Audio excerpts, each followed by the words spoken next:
Assalamualaikum warahmatullahi wabarakatuh. Selamat pagi, penonton channel Divos. Alhamdulillah, kami akan melanjutkan untuk penyampaian salah satu isu ya, yang menurut kami menarik untuk bisa dibahas. Dan dari kondisi saat ini, yang memang banyak terjadi masalah, itu berkaitan dengan peran dari pustakawan di dalam melakukan bentuk harmonisasi di electronic resource yang disediakan oleh Kemdikbudristek.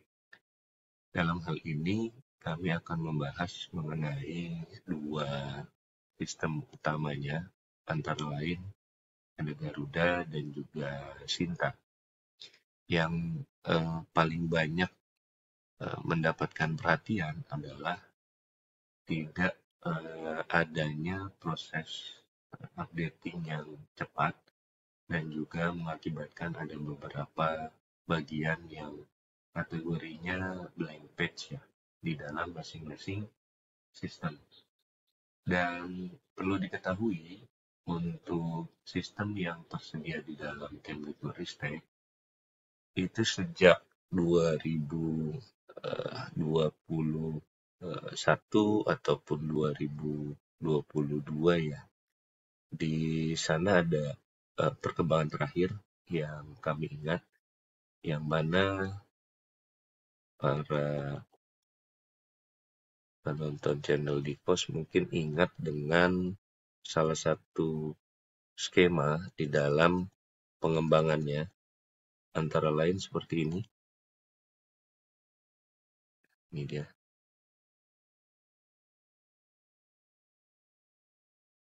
Jadi adanya banyak privilege dan juga dashboard yang nantinya bisa saling berkolaborasi satu sama lain.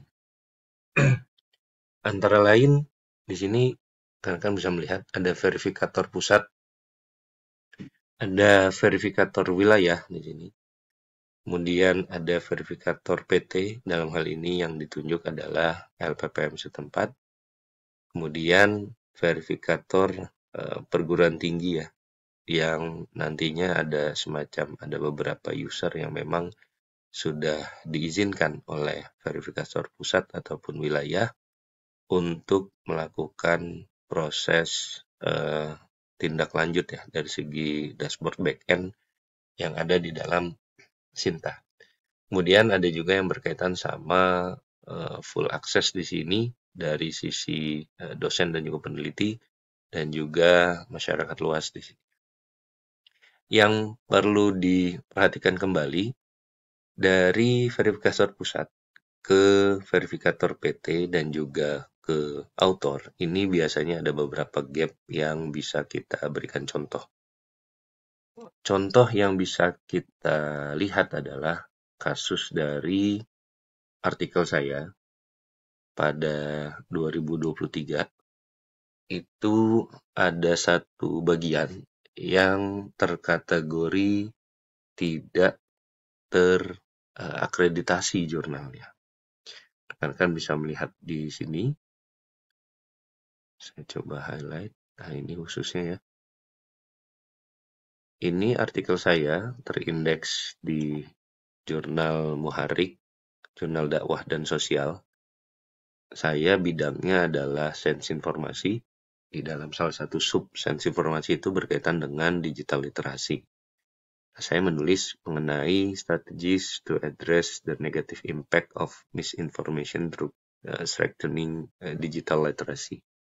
Di dalam artikel ini ada satu bagian yang tidak bisa dilakukan secara smooth ya. Seperti ini bisa dilihat. Jadi ini merupakan dashboard dari verifikator LPPM, dan ketika dilakukan proses sinkronisasi terjadi satu bagian blank page yang bisa disebut, sehingga tidak ada keterangan Sinta di sini. Padahal kalau misalnya ada keterangan Sinta, pasti akan berdampak dari segi Sinta Score yang memang disediakan oleh formulasi di Kemdikbudristek dalam pengembangan Sinta. Nah, ini dua bagian yang nantinya bisa kita diskusikan bersama ya, untuk bisa memastikan kembali dari sisi interface-nya itu sudah berjalan dengan baik. Nah, kemudian yang nantinya bisa dilihat lagi, jadi ini merupakan contoh yang nanti bisa kita sampaikan masalah dan juga solusinya itu akan seperti apa. Antara artikel dan juga formulasi yang ada di Sinta ini tidak sinkron.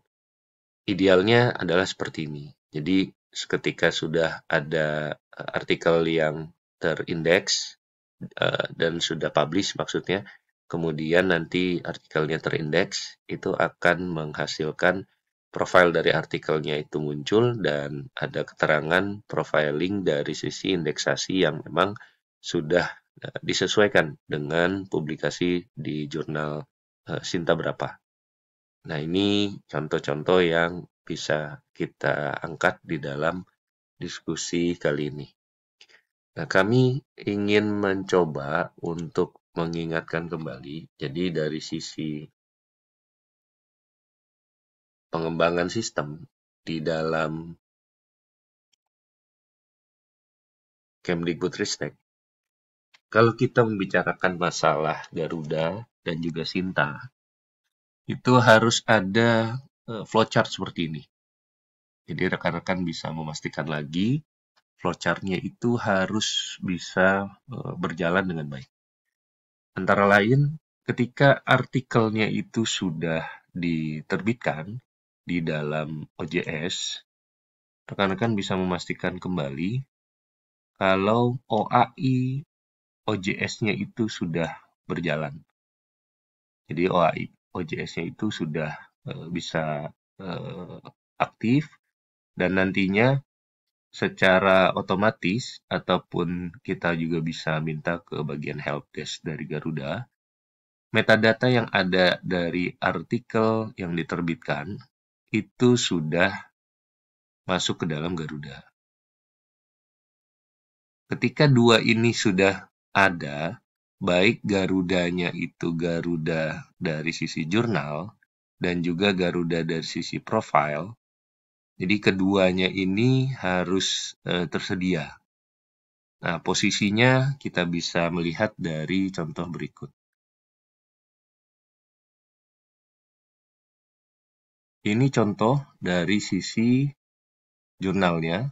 Jadi profile dari jurnalnya, ini ada artikel saya. Kemudian ini dari sisi profiling saya. Ini sisi profiling saya. Nah, ini muncul. Jadi antara supply yang ada di profil jurnal, kalian bisa melihat di sini, ini ada jurnal, dan di sini ini ada author, dan di sini masuk ya, di sini. Nah, ini harus bisa terrealisasi, harus bisa berjalan, keduanya sudah tersedia. Posisinya kalau misalnya tidak tersedia, idealnya adalah harus melakukan semacam pemeriksaan kembali, kemudian nanti harus ada notifikasi dari Garuda, ini idealnya ya. Dan juga kita harus melihat apakah ada masalah dari segi OAI OJS-nya. OAI OJS di sini yang memang nanti harus bisa kita lihat secara komprehensif ya. Apakah ada masalah dari sisi penyediaan metadatanya ataupun dari sisi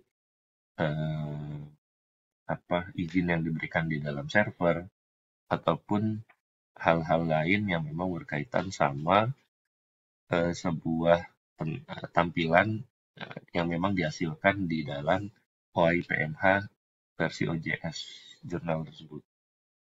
Nah, ini kalau misalnya memang sudah, pastinya sudah dilakukan bentuk fixing dan sudah fix, baru nanti dilakukan proses kembali oleh Garuda. Dan Garuda di sini akan melakukan proses supply ke dua aspek tadi. Dari profil jurnal dan juga dari profil artikelnya. Baru setelah itu, decision-nya ketika sudah beres dari segi OAI PMH-nya, otomatis ini akan masuk ke dalam jurnal profil Sinta dari jurnalnya ya. Dan juga author profil Sintanya. Nah, contohnya seperti ini.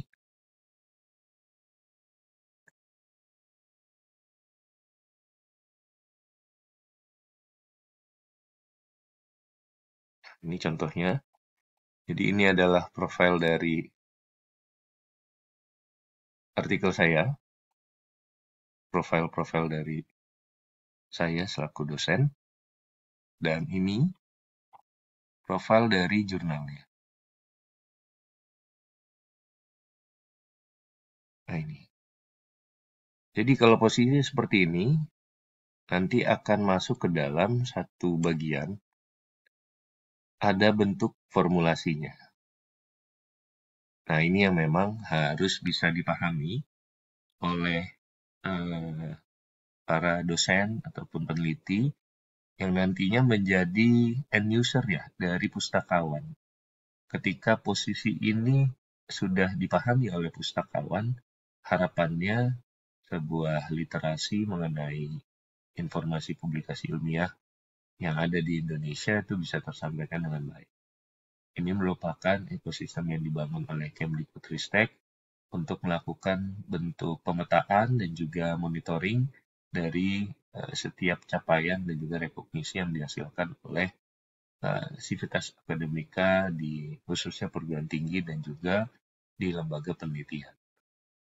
Nah, posisi seperti ini nanti ada perbedaan-perbedaan mendasar pastinya ya. Dan Bapak Ibu nanti juga bisa melihat dari bagian-bagian yang bisa diakomodir di bagian Sinta pastinya. Nah, ini kalau kita lihat di Sinta akan mempengaruhi dari sisi interface-nya. Nah, di sini ada matriks soalnya. Bapak Ibu bisa melihat kalau posisinya itu Garudanya itu belum kategori Sinta 2, nilainya tidak mencakup 25. Tapi kalau sudah mencakup, nilainya akan bisa ditambah. Jadinya itu berpengaruh dari setiap instrumen yang ada di dalam Sinta itu sendiri. Antara lain adalah Sinta Score dari profile.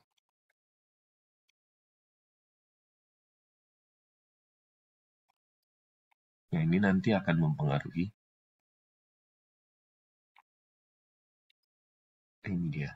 Jadi akan mempengaruhi dari Sinta Score overall, Sinta Score 3 years, dan nanti mempengaruhi juga Affiliation Score 3 years, dan lain sebagainya.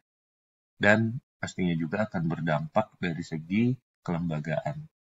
Karena ini akan men-endorse juga dari setiap kelembagaan yang memang menjadi home base dari setiap hasil yang didapatkan oleh dosen dan juga peneliti. Dan kami ingatkan lagi untuk konsep ini, alur bisnisnya bisa dipahami lebih lanjut ya. Karena ketika memang kita ada yang stuck dari beberapa tahap ini akan mempengaruhi apa yang memang sudah kami sampaikan ya. Terutama contohnya yang konkret adalah seperti ini. Tidak ada satu keterangan mengenai Sinta dari artikel tersebut. Dan ini pastinya merugikan ya. Karena harusnya bisa mendapatkan skor yang maksimal, tapi tidak mendapatkan skor sama sekali. Demikian informasi yang bisa kami sampaikan berkaitan tentang validasi dari sistem Sinta dan Arjuna terkait penyediaan metadata dari dosen dan juga peneliti. Semoga bermanfaat. Jangan lupa untuk di-subscribe dan juga disebarluaskan lain agar informasi ini menjadi lebih bermanfaat. Terima kasih. Assalamualaikum warahmatullahi wabarakatuh.